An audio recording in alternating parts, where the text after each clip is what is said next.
New Jersey was never supposed to be the budget-friendly choice. It was always about compromise, spending more in exchange for strong schools, manageable commutes, and the kind of location that keeps you close to just about everything. For years, that deal felt worth it. But as we move through 2026, that balance is starting to unravel. All across the Garden State, small but telling cracks are beginning to show. Homes are lingering on the market longer than expected, price reductions are popping up that would have sounded impossible just 2 years ago. Buyers are backing out after inspections, and sellers are quietly admitting they may have listed too late. This isn't a dramatic collapse happening overnight. It's something quieter and potentially more concerning. A gradual breakdown of the long-held belief that New Jersey real estate is untouchable, endlessly resilient, and always worth overextending for. That assumption is starting to weaken. This is Discover the Cities. If you want housing market breakdowns that don't just hype opportunity but also confront real risk, make sure you subscribe so you're not caught off guard when conditions start to shift. Today, we're counting down 10 cities across New Jersey where the housing market is beginning to show stress in real time. Some are major commuter destinations, others are beach communities, and a few are former industrial cities still trying to reinvent themselves. What they all share is one thing: early warning signs that buyers would be wise not to overlook. Number 10. Hoboken.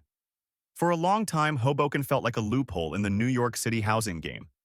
You got sweeping skyline views, streets you could actually walk, non-stop dining and nightlife, and an easy train or ferry ride straight into Manhattan. The formula was clear for years. If the city itself was out of reach, you crossed the river and settled in Hoboken. When the last housing boom hit, that formula got pushed to the extreme. Modest condos, aging walk-ups, sleek new developments, and glassy high-rises all saw their prices climb to levels that would have sounded absurd 10 years earlier. Young professionals squeezed into small units with oversized price tags, assuming steady career growth and constant demand would eventually justify the stretch. By 2026, the tone has shifted noticeably. Rising mortgage rates have turned those already high prices into heavy monthly obligations. A 1- or 2-bedroom condo that once seemed just within reach now feels far more questionable once you factor in the mortgage, property taxes, and association fees. Homes that used to disappear within days are now sitting longer as buyers slow down and actually run the numbers instead of simply buying the zip code. And in Hoboken, ownership costs go well beyond the sale price. In full-service buildings, monthly charges add up fast. Amenity fees, maintenance, and surprise assessments are common in towers with elevators, doormen, gyms, and rooftop spaces. Even older walk-up buildings aren't cheap to maintain, with ongoing repairs to roofs, plumbing, and shared systems quietly inflating monthly expenses. Work from home and hybrid schedules have also dulled Hoboken's biggest selling point. If you're only commuting a few days a week, moving farther out for more space at a lower cost starts to make a lot more sense. As a result, the intense demand that once came from Manhattan workers treating Hoboken as the default alternative has softened. The rental market is reflecting that shift as well. Owners who once pushed rents to the ceiling during peak demand are now sweetening deals with free months, reduced deposits, or modest concessions just to hold on to reliable tenants. For many would-be buyers, renting a bit longer suddenly feels like the safer move compared to locking in a purchase at yesterday's prices with today's financing costs. Hoboken isn't falling apart. It's still vibrant, social, and highly desirable. But in 2026, the assumption that any property here is guaranteed to rise in value no longer feels bulletproof. Small changes in interest rates, building fees, or commuting habits can now have an outsized impact on pricing. That fragile balance between ambition and overextension is exactly why Hoboken earns its place on this list. Number 9. Manasquan. At first glance, Manasquan looks like the textbook definition of a successful Jersey Shore town. There's a charming downtown, an easy-to-walk beach area, rail access toward New York, and a blend of full-time residents and seasonal visitors. For a lot of people, what started as a favorite summer spot slowly turned into a long-term ownership goal. When the market heated up, that dream didn't stay cheap for long.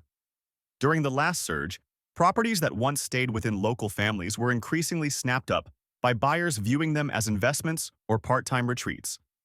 By 2026, though, the strain is hiding just beneath the postcard-perfect surface. Prices climbed to true shore town levels, But the year-round local economy can't realistically support those values forever. Teachers, service workers, and young families who keep the community functioning are finding it harder to afford the very neighborhoods they grew up in. As those workers move farther inland, the foundation of steady, permanent demand starts to thin out. Insurance has become another major stress point. Along the coast, risk isn't theoretical, it's measurable. Flood zones matter, storms are pushing water into low-lying streets more often, and insurers are adjusting accordingly. Buyers who fall for a cozy home near the beach often get a rude awakening when they see the insurance premiums and coverage restrictions attached to it. On top of that, taxes and upkeep continue to pile on. Many of Manasquan's most appealing houses are older, with foundations, roofs, and mechanical systems that were never designed for constant, year-round use. Updating and maintaining them to modern standards comes at a real cost. Investors who once counted on short-term rental income to offset those expenses are now facing stricter regulations, changing travel patterns, and rising management fees. The shift is starting to show in active listings. Homes that once sold in a matter of days are now sticking around longer. Sellers often begin with modest price reductions, then layer on more cuts as they test how far today's buyers are willing to stretch with higher interest rates and insurance bills. Manasquan still shines on a perfect summer afternoon. But in 2026, buying here means taking on the full reality of coastal exposure, seasonal swings, and elevated carrying costs in a small town that depends heavily on outside money. For many buyers, that's the moment when warm nostalgia runs straight into a budget that simply doesn't pencil out anymore. Number 8. Hackensack. Hackensack has never sold itself on glamour or vacation vibes. Its appeal has always been more practical: county offices, courthouse and hospital jobs, mid-rise buildings along the river, and convenient access into New York City. For a long time, that combination made it feel like a dependable, almost dull choice. During the last market surge, though, that reputation didn't last. As prices exploded across the region, older multifamily homes, small apartment buildings, and newly built rental units downtown were all bid up as investors, and buyers chased anything within a reasonable commute of Manhattan. Rents jumped, sale prices reset to new highs, and a quiet belief took hold that proximity to transit and a major medical center would always justify paying more. By 2026, the balance feels far more fragile. Higher interest rates have turned once ambitious, asking prices into serious monthly commitments. Buyers who stretched to afford condos, renovated walk-ups, or newer towers are now feeling the squeeze as association fees, property taxes, and insurance costs all climb at the same time. Homes that once sold almost instantly are now sitting through multiple weekends with plenty of showings but far fewer offers, and much tougher negotiations. Years of redevelopment have also added a lot of supply. Wave after wave of new apartment buildings and mixed-use projects looked like clear progress when borrowing was cheap. Now, with more high-end units than ready renters, landlords are offering free rent, parking incentives, and other perks just to keep occupancy steady. That pressure spills over into resale values, especially for smaller investors who expected constant appreciation. Flood risk adds yet another complication. Portions of Hackensack sit low and close to the river, and heavier storms have drawn renewed attention to flood maps, basements, and drainage issues. Lenders and insurers are paying closer attention too. Buyers who think they've found an affordable 2- or 3-family home can be caught off guard by insurance quotes and the cost of upgrading aging systems. Then there's taxes. Between property taxes, building fees, and routine maintenance, the true monthly cost often surprises first-time buyers who only glanced at the list price and a quick mortgage estimate. When everything is added together, Hackensack can start to feel less like a hidden bargain and more like a high-commitment city, complete with traffic, noise, and trade-offs. Hackensack isn't falling apart. But in 2026, the idea that any property near the hospital, courthouse, or train station is guaranteed to rise forever has started to crack. In this market, having a real margin of safety matters just as much as the view outside your window. Number 7. Trenton. Trenton occupies a strategic spot in New Jersey. It's the state capital, a city with deep history, and it sits within reach of both New York City and Philadelphia. On paper, that combination should translate into a steady, dependable housing market. In reality, Trenton tells a different story, one shaped by government-heavy employment, aging housing stock, and long-standing economic hurdles colliding with a much more expensive borrowing environment. Over the past several years, investors were drawn to Trenton in search of cash flow. Home prices were far lower than in surrounding suburbs, and many assumed rental demand would remain consistent no matter what. Some investors did fine, at least initially. Others are now feeling the pressure as maintenance costs rise, insurance premiums climb, and tenants themselves struggle under the weight of inflation. For owner-occupant buyers, the challenges look different but no less real. Many of the most affordable homes come with long repair lists, aging roofs, outdated wiring, inefficient heating systems, and lingering lead paint issues. With higher mortgage rates eating up monthly budgets, many first-time buyers simply don't have the extra cash needed to handle major renovations. Some hesitate and walk away. Others move forward anyway, buying homes that still need work, only to find that unexpected expenses pile up fast. The result is a market where properties often bounce between being rentals, sitting vacant, or ending up in some form of distress. That instability makes it harder for prices to firm up across entire neighborhoods. Appraisals become more complicated, lenders grow cautious, and buyers who once believed in an up-and-coming storyline begin shifting their attention to nearby townships instead. Trenton also struggles with reputation lag. Even when specific blocks improve, and even when local businesses and community organizations make real, measurable progress, broader perceptions around crime and dysfunction take years to catch up. That lingering image shows up in lower offers and tougher negotiations, especially from buyers coming in from outside the area. For public employees and local workers considering a purchase in 2026, the decision goes far beyond comparing a mortgage payment to rent.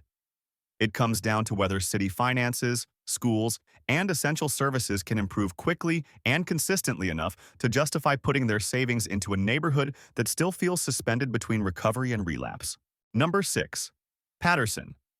Paterson is one of New Jersey's oldest industrial cities, shaped by brick mill buildings, tightly packed streets, and generations of immigrant communities layered over time.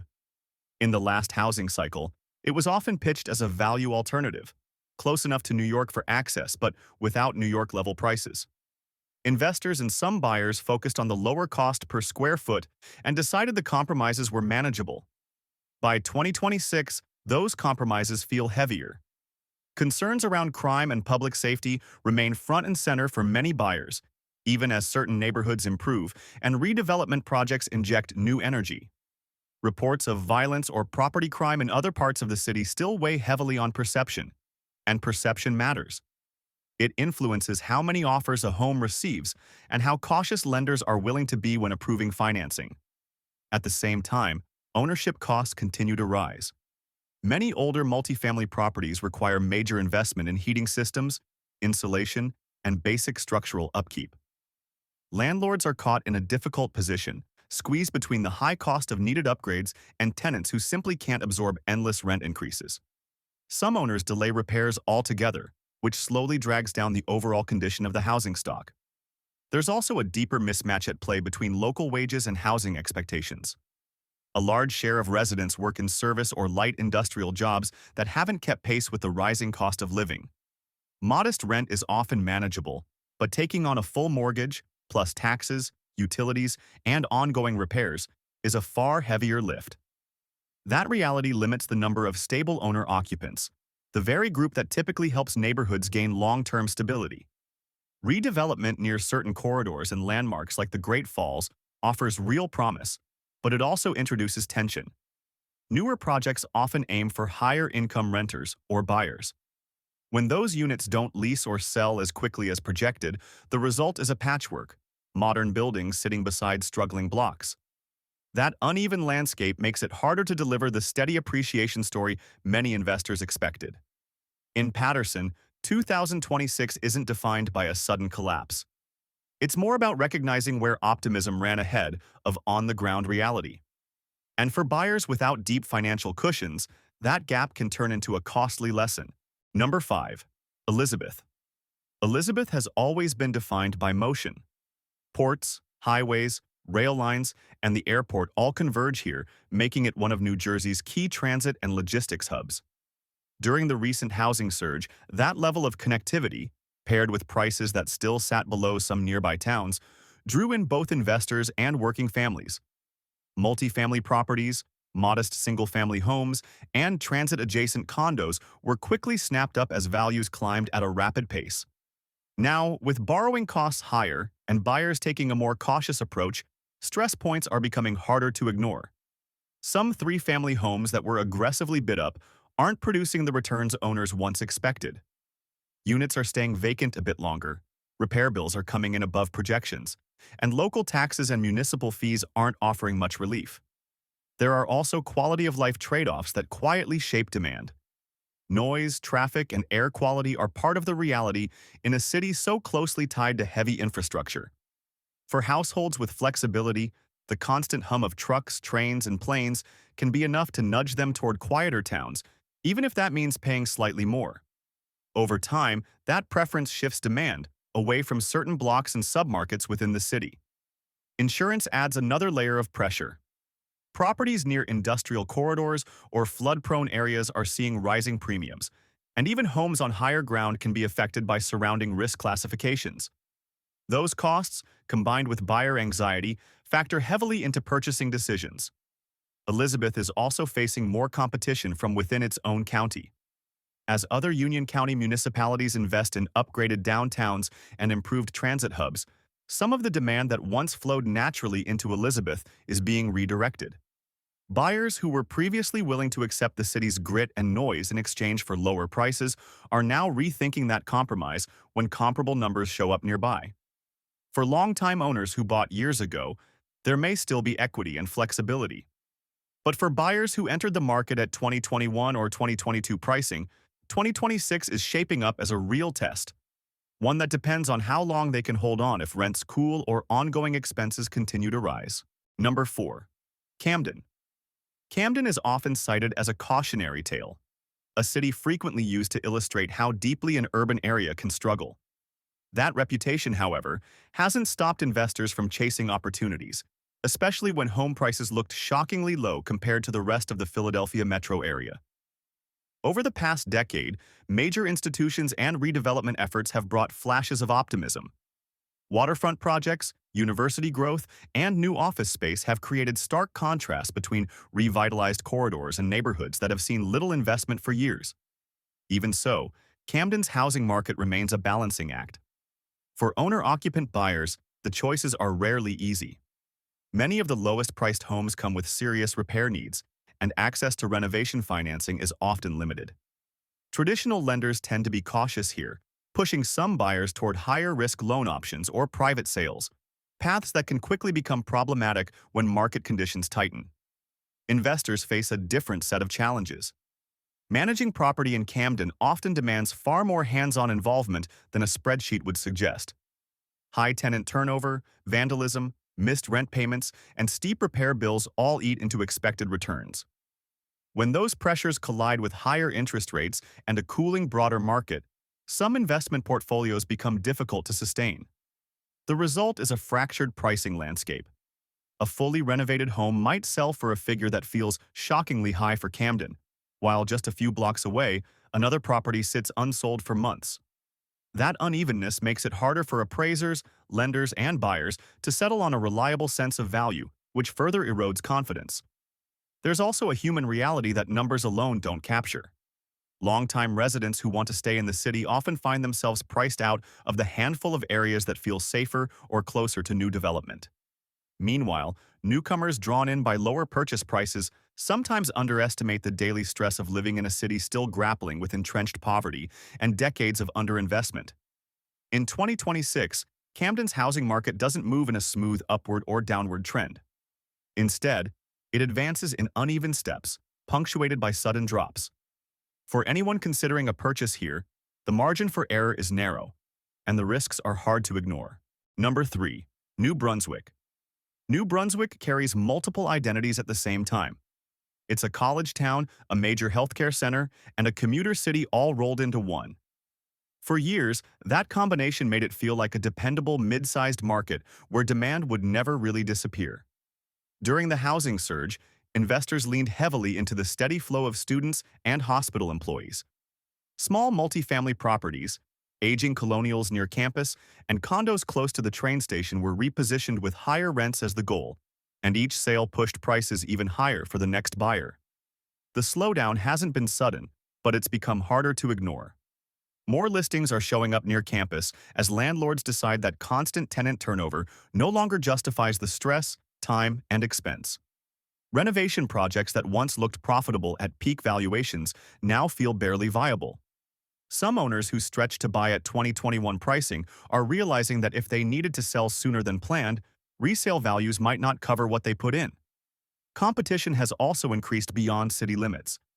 Nearby suburbs and towns along the same rail line have upgraded their housing options and local amenities. Renters who once defaulted to New Brunswick are now considering those alternatives, especially when they can get more space or quieter streets for roughly the same monthly cost.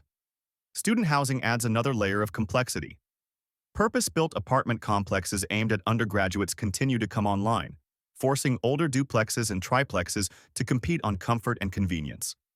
When those older units sit partially vacant, owners feel the strain quickly, particularly when it comes time to cover property taxes and ongoing maintenance.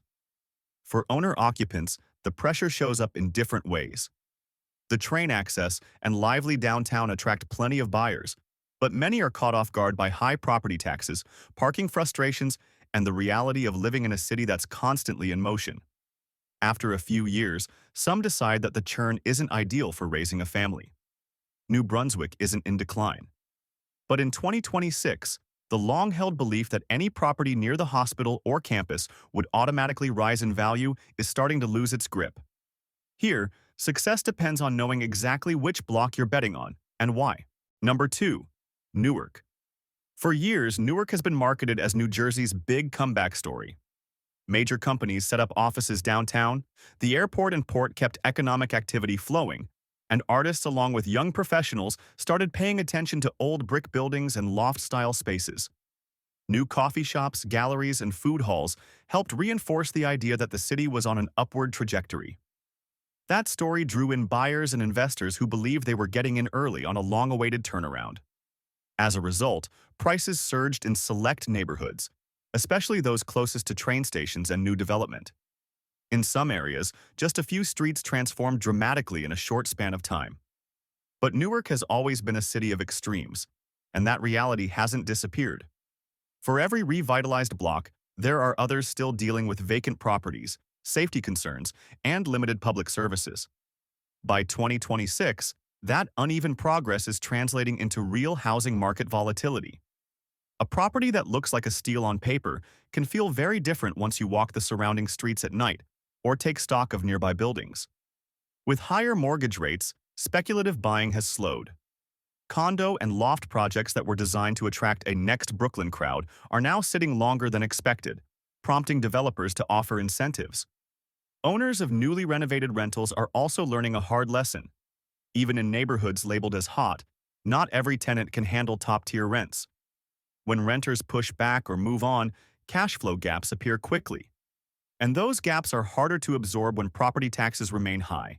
Insurance premiums reflect urban risk, and older buildings demand constant upkeep. Deals that looked exciting at 3% interest suddenly feel far more fragile at 7%. Transit access remains a double-edged sword. Easy train service into Manhattan is still a major selling point, but it doesn't carry the same weight it once did. As more people embrace remote or flexible work, daily commuting is no longer a universal priority. Some buyers realize they can live farther out, spend less, and only travel into the city when absolutely necessary. Newark is still moving forward, but not in a straight, predictable line. For buyers who aren't ready to navigate sharp shifts between hype and hesitation, 2026 can be a tough moment to jump into this market. Number 1. Jersey City. Jersey City was marketed as the solution to a very specific problem. What if you could get sweeping New York skyline views, fast access into Manhattan, and sleek, modern buildings, without paying Manhattan-level prices? For a while, that promise felt real. Glass towers rose along the waterfront, older neighborhoods filled with renovation projects, and both rents and sale prices climbed alongside the idea that Jersey City had become the city's unofficial sixth borough. Listings leaned hard into rooftop lounges, waterfront walkways, and perfectly framed sunset views over the Hudson. By 2026, that confidence is starting to fade. Condos that once triggered bidding wars are now lingering on the market as buyers pause and recalculate under higher interest rates. Investors who bought smaller units for short-term rentals or corporate housing are running into softer demand and tighter oversight from condo boards.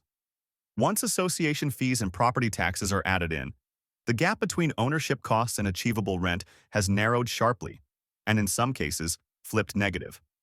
Neighborhoods farther inland, which benefited from years of spillover demand, are dealing with their own pressure points. As prices surged, longtime residents felt pushed out, and some left altogether. New buyers who paid top dollar are more sensitive to everyday realities like street noise, parking availability, and school options. When expectations don't line up with lived experience, homes turn over faster, and incoming buyers negotiate more aggressively. There's also growing competition beyond city limits. As prices soften or stabilize in parts of Brooklyn, Queens, and other New Jersey City's value proposition is being reassessed. Commuters and remote workers now have more viable options, rather than feeling funneled into a narrow strip of waterfront towers.